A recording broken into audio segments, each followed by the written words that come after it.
Hello dear student, my name is Anil Mongre and today in this video I will teach you chapter 11 work and energy of class 9, and in this video I will teach you the topic measurement of work done by a constant force when the body moves at an angle to the direction of the force। तो यहाँ पर मैं आपको बताऊंगा measurement करना है work done को, जब वर्क हुआ है उसको मेजरमेंट करना है। कब करना है? जब एक कांस्टेंट फोर्स लग रहा है एक बॉडी के ऊपर में। यहाँ पर देखिए एक बॉडी ये है, इस पर कांस्टेंट फोर्स लग रहा है। अब यहाँ पर कंडीशन ये है body moves at an angle to the direction of the force. Body कहाँ पर मूव करता है?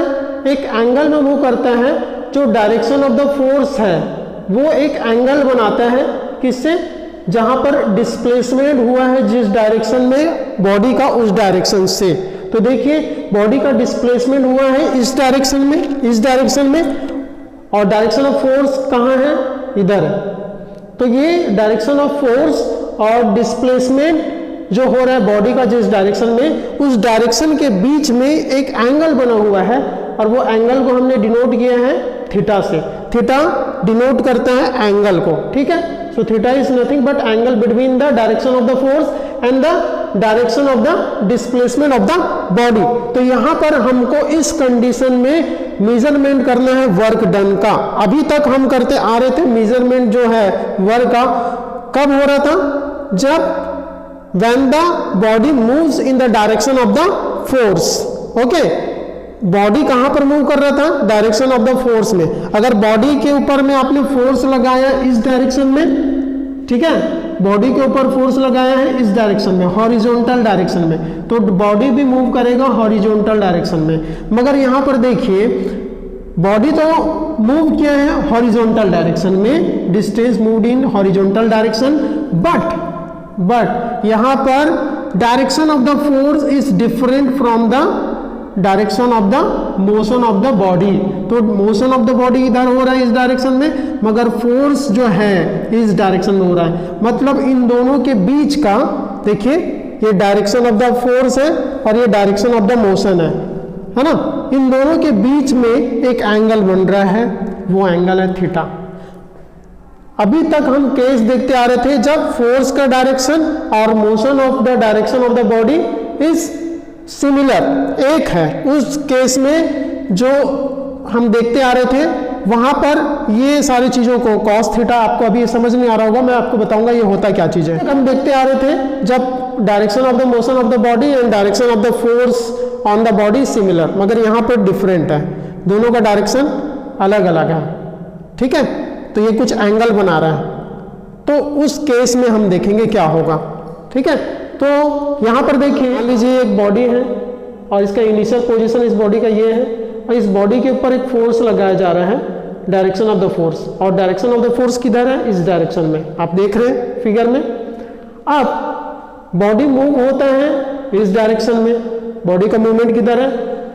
Distance moved in horizontal direction, इस हॉरिजॉन्टल डायरेक्शन में मूव हुआ, और ये final position of the body है।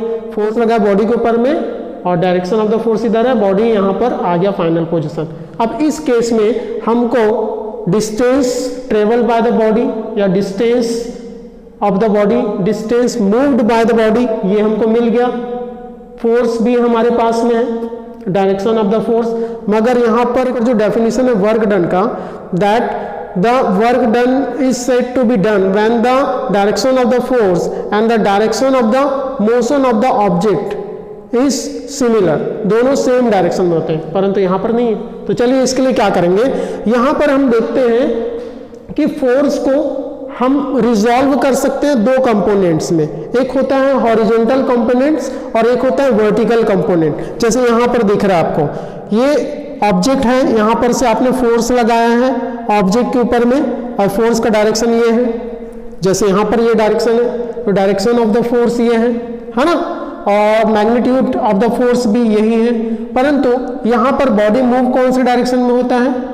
हॉरिजॉन्टल डायरेक्शन में। तो इस फोर्स को हम दो कंपोनेंट में डिस्क्राइब कर सकते हैं। एक होता है हॉरिजॉन्टल कंपोनेंट्स, ठीक है, जिधर हो रहा है direction of the motion of the object, जिस डायरेक्शन में ऑब्जेक्ट मोशन कर रहे हैं वो कंपोनेंट ले लिया हमने। और एक होता है वर्टिकल कंपोनेंट, ये देखिए ये वर्टिकल कंपोनेंट है, ये दो कंपोनेंट हमने लिया है, तो यहाँ पर एक्सपेरिमेंटली पाया गया है कि हॉरिजॉन्टल कंपोनेंट ऑफ द जो फोर्स रहता है उसको हम कंसिडर करते हैं, और इसको क्यों नहीं करते, क्योंकि इसलिए नहीं लेते vertical component of the force, क्योंकि ये वेट ऑफ द बॉडी के साथ में क्या हो जाता है, बैलेंस हो जाता है। और इफेक्टिव फोर्स कौन सा रहता है, horizontal component of the force, यही इफेक्टिव रहता है, ठीक है, यही बॉडी के ऊपर में वर्क करता है, रिस्पॉन्सिबल रहता है बॉडी को फॉरवर्ड डायरेक्शन में मूव कराने के लिए, इसलिए horizontal component of the force लेते हैं। क्योंकि बॉडी के ऊपर जो फोर्स लग रहा है वो फोर्स कौन सी क्वांटिटी है, वो वेक्टर क्वांटिटी है, जिसमें मैग्नीट्यूड भी होता है और डायरेक्शन भी होता है। यहाँ पर देखिए बॉडी के ऊपर में जो फोर्स का मैग्नीट्यूड है इस डायरेक्शन में है, ठीक है, तो मैग्नीट्यूड और डायरेक्शन क्या है, यहाँ पर सेम है। तो इस कंडीशन में हम देखते हैं कि ये एंगल बना हुआ है थीटा, थीटा एंगल बना हुआ है, यहाँ पर जैसे देख रहे हैं एक एंगल बना हुआ है, डायरेक्शन ऑफ फोर्स और distance moved in the horizontal direction, इन दोनों के बीच में क्या बन रहा है, एंगल बन रहा है, और ये एंगल क्या है, थीटा है। Horizontal component of the force हमको ये कंप्यूट करना है, क्या कंप्यूट करना है, horizontal component of the force, क्योंकि फोर्स को हमने दो कंपोनेंट में रिजॉल्व कर लिया, एक वर्टिकल, वर्टिकल कैंसिल हो गया क्योंकि वेट ऑफ द बॉडी वो भी क्या होता है, नीचे की ओर होता है, और vertical component of the force ये कहाँ पर होगा, ऊपर की ओर होगा, तो ये दोनों आपस में बैलेंस हो जाते हैं। और horizontal component of the force responsible होता है ऑब्जेक्ट को फॉरवर्ड डायरेक्शन में मूव कराने के लिए, तो ये इफेक्टिव फोर्स होगा। तो horizontal component of the force हम कैसे रिजॉल्व करेंगे, कैसे निकालेंगे, तो इसके लिए आपको इनिशियल ट्रिग्नोमेट्रिक रेशियो को आपको फाइंड आउट करना पड़ेगा, ठीक है। ये यहाँ पर देखिए ए ओ बी एक ट्राइंगल बन रहा है, ए ओ बी ट्राइंगल बन रहा है, और इस ट्राइंगल में हमको क्या फाइंड आउट करना है, ओ बी को फाइंड आउट करना है। ट्रिग्नोमेट्रिक रेशियो में होता है इसका cos थीटा इक्वल टू ये होता है बेस अपॉन हाइपोटेनस,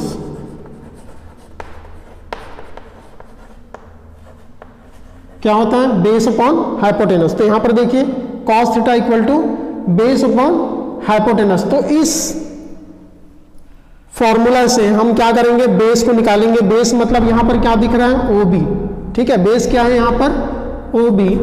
तो ये cos थीटा इक्वल टू क्या हो जाएगा, OB अपॉन हाइपोटेनस, यहां पर क्या है, OA,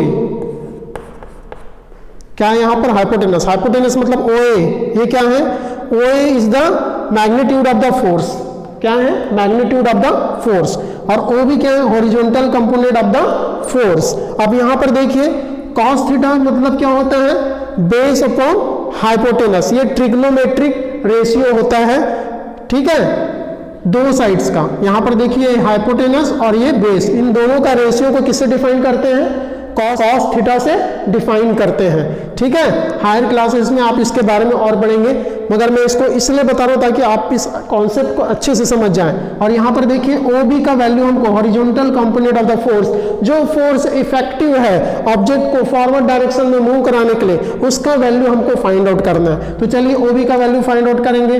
तो यहां पर OB क्या है, horizontal component of the force, तो यहां पर cos थीटा इक्वल टू यहाँ लिख सकते हैं horizontal component of the force divided by OA, मतलब क्या है यहाँ पर F, OA अपॉन F। तो OA का वैल्यू क्या है, हमने F पुट कर दिया क्योंकि OA क्या है, F है। तो यहाँ पर देखिए horizontal component of the force क्या हो जाएगा, F इधर आ जाएगा, तो horizontal component of the force equal to क्या मिल जाएगा, F cos थीटा, क्या मिल जाएगा यहां से, F cos थीटा, ये हमको मिल गया horizontal component of the force यहां से। तो यहां पर देखिए ये फोर्स ही रिस्पॉन्सिबल है ऑब्जेक्ट को फॉरवर्ड डायरेक्शन में मूव कराने के लिए, और इसका मैग्नीट्यूड क्या होता है, F cos थीटा।